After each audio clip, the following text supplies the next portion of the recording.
राधे राधे। एकादशी व्रत क्यों मनाया जाता है? हिंदू धर्म में एकादशी व्रत का विशेष महत्व है। इसे पापों का नाश करने वाला, मोक्ष प्रदान करने वाला और ईश्वर को प्रिय व्रत माना जाता है। एकादशी का अर्थ है 11वां दिन और यह हर महीने में 2 बार आती है, शुक्ल पक्ष में और कृष्ण पक्ष में।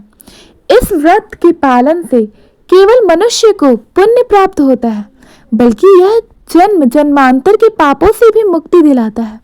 श्री हरि विष्णु इस व्रत से अत्यंत प्रसन्न होते हैं, इसलिए इसे हरि दिवस भी कहा जाता है। अब हम विस्तार से जानेंगे कि एकादशी व्रत क्यों मनाया जाता है, इसकी उत्पत्ति कैसे हुई और इसकी धार्मिक एवं वैज्ञानिक महिमा क्या है। पुराणों के अनुसार प्राचीन काल में मोर नामक एक असुर था जो देवताओं को बहुत कष्ट देता था। सभी देवता, ऋषि मुनि और साधु संत उसके अत्याचार से त्रस्त होकर भगवान विष्णु के पास पहुंचे। मोर असुर बहुत शक्तिशाली था और उसके पास कई मायावी शक्तियां थी। उसने इंद्रलोक पर आक्रमण किया और इंद्रदेव सहित सभी देवताओं को स्वर्ग से बाहर कर दिया। सभी देवता भगवान विष्णु के शरण में गए और उनसे रक्षा की प्रार्थना की। भगवान विष्णु ने आश्वासन दिया कि वे इस राक्षस के अंत का कारण बनेंगे। भगवान विष्णु ने मोर राक्षस को युद्ध के लिए ललकारा। दोनों के बीच भीषण संग्राम हुआ जो हजारों वर्षों तक चलता रहा। मोर असुर बहुत शक्तिशाली था और उसने कई बार अपने माया जाल से विष्णु जी को पराजित करने का प्रयास किया, लेकिन भगवान विष्णु ने हर बार उसे परास्त कर दिया। युद्ध के दौरान भगवान विष्णु को थोड़ा विश्राम करना पड़ा। जब वे एक गुफा में विश्राम कर रहे थे, तभी मोर ने उन पर प्रहार करने की योजना बनाई। जैसे ही मोर राक्षस भगवान विष्णु पर हमला करने के लिए आगे बढ़ा, भगवान विष्णु के शरीर से एक दिव्य शक्ति प्रकट हुई। यह शक्ति एक सौम्य और तेजस्वी देवी के रूप में प्रकट हुई, जिनका नाम एकादशी देवी रखा गया। एकादशी देवी ने मोर असुर को चुनौती दी और अकेले ही उससे युद्ध किया। उन्होंने अपने दिव्य अस्त्रों से मोर को पराजित कर दिया और उसका सिर काट दिया। जैसे ही मोर असुर मारा गया, सभी देवताओं ने एकादशी देवी की स्तुति की और उनका आभार व्यक्त किया। जब भगवान विष्णु जागे तो उन्होंने देखा कि मोर असुर मारा चुका है। उन्होंने एकादशी देवी से पूछा, तुम कौन हो और तुमने इस असुर का वध कैसे किया? एकादशी देवी ने उत्तर दिया, मैं आपकी भक्ति और योग शक्ति से प्रकट हुई हूँ।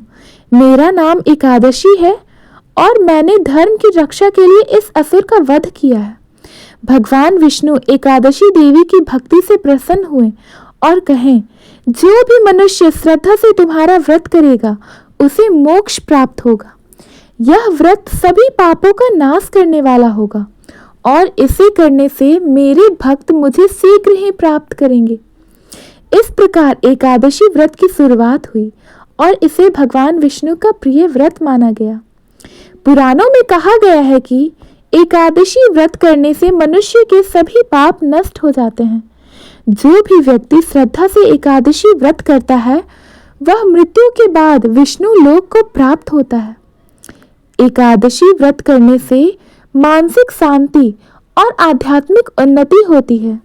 विज्ञान के अनुसार एकादशी व्रत करने से शरीर की पाचन क्रिया को आराम मिलता है और विषैले पदार्थ बाहर निकलते हैं। जो व्यक्ति एकादशी व्रत करता है, उसे सुख, समृद्धि और धन की प्राप्ति होती है। एकादशी व्रत की विधि इस प्रकार है। व्रत की पूर्व रात्रि को सात्विक भोजन करना चाहिए। सूर्योदय से पहले स्नान करें और भगवान विष्णु का ध्यान करें। व्रत के दौरान अन्न का सेवन ना करें, केवल फलहार करें। भगवान विष्णु का पूजन करें, तुलसी पत्र अर्पित करें और एकादशी कथा पढ़ें। भजन कीर्तन करें और श्री हरि का स्मरण करें। रात को जागरण करें और भक्ति में लीन रहें। द्वादशी तिथि को व्रत खोलें और जरूरतमंदों को भोजन कराएं। हर महीने को 2 एकादशी आती है और पूरे वर्ष में कुल 24 एकादशी होती हैं।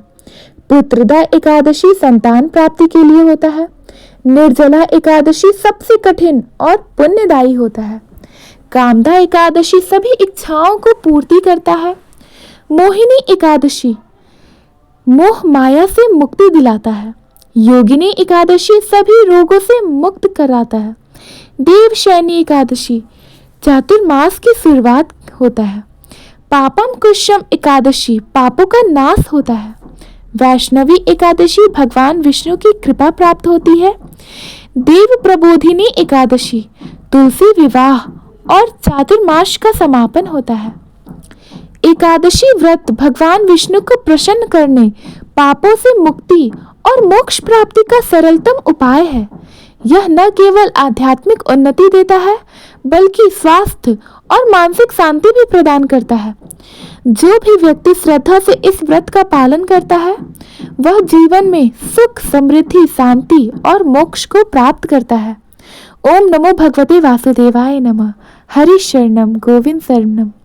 अगर आपको एकादशी की ये कथा अच्छी लगी तो प्लीज़ हमारे वीडियो को लाइक करें, शेयर करें, हमारे चैनल को सब्सक्राइब करें। धन्यवाद।